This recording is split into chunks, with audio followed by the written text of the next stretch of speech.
ბილეთები ვერ საღდება. საქართველოს ბულგარეთის ბილეთები აი ასე არის მოფენილი, ყრია რამდენიც გინდა. ოღონდ შოთა რუსთაველები, ანუ 100 ლარიანები რა. აი ამ წამსაც შეგიძლია შეხვიდე და შეიძინო ბილეთი, ჩვეულებრივად ხო უცნაურია.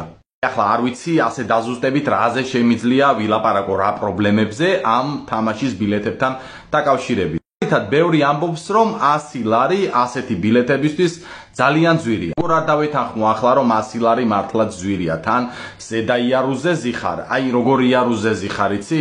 სახლიდან ყურება ხანდახან რომ გირჩევნია იქ წასვლა. ოლიმპიური მოედანია, ხო? მერე პირველი იარუსი და მეორე იარუსი. აი წარმოიდგინე რა შორიდან უყურებ ფეხბურთს. შეიძლება ფეხბურთელების გარჩევაც კი გაგიჭირდეს თუ კარგად ვერ ერკვევი ფეხბურთში. მაგალითად ძალიან ხშირად მქონია შემთხვევა, რომ ჩემს გვერდზე მჯდომს ან უკან მჯდომს დაუსვამს ასეთ შეკითხვა, რომ ვინ შემოვიდა, ვინ არის, ან ვერ ხედავს იქიდან არ ჩანს ფაქტიურად. ახლა გაგიჩნდა ზუსტად ვიცი ის შეკითხვა, თუ ფეხბურთის აზრზე არ ახარ აღა გინდა იქ. დაჯექი ბიძია სახლში და ჰოკეის უყურე ან ამეს ფიგურულ სრიალს. ან რაშიც ერკვევი.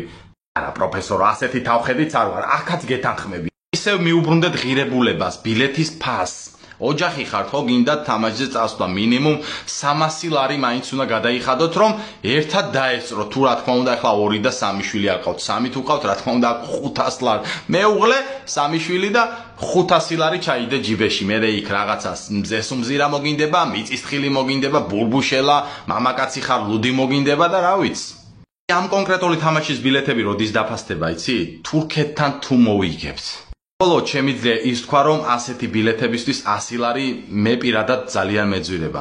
ჩვენს ქვეყანაში საშუალო ხელფასი 3000-4000 ლარი რომ იყოს, კიდე შეიძლება გავიგო ეს ყველაფერი. ხდება ხოლმე აი ევროპის ქვეყნებში მაგალითად ძალიან ძვირიღის მატჩზე დასწრება, მაგრამ ჩვენ ხომ ის ქვეყნები არ ვართ რომ ასე ძვირი გქონდეს ბილეთი. კიდევ ერთი საყურადღებო ფაქტი, რომელიც აუცილებლად უნდა ვიყურადოთ. გუშინ ამ საიტზე რომ შევედი, დაახლოებით რიგში ვიყავი 8000 კაცი.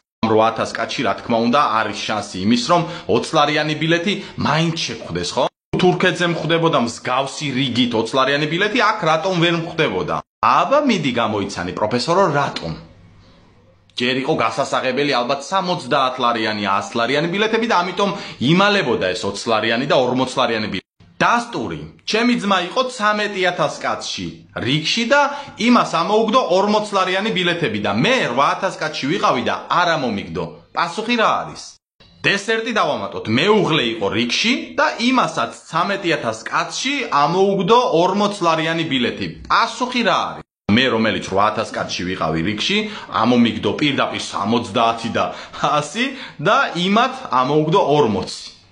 ვიცი, მაგრამ მე ასე ვფიქრობ, რომ თავიდან ის იყო გასასაღებელი, ძვირიანი ბილეთები და მე ნელ-ნელა აქეთ შემოგვაპარეს რაღაცები. ამ საიტზეც მაინც და მაინც კარგს ბევრს ვერაფერს ვერ გეტყვით, იმიტომ რომ თურქეთთან თამაშის დროს შევედი და რაღაცა პრობლემები შეიქმნა, საიტმა გაჭედა და ავტომატურად გამომაგდო. თურქეთთან მაგალითად მეგობარს რომ არ ეყიდა ბილეთი, მე მგონი უბილეთო დავრჩებოდა. პროფესორო, გამოუშვი კომენტარი, რას ფიქრო ბილეთების გაცეცხლებულ პასებზე? პროფესორო, ეს არის ჩემი YouTube არხი.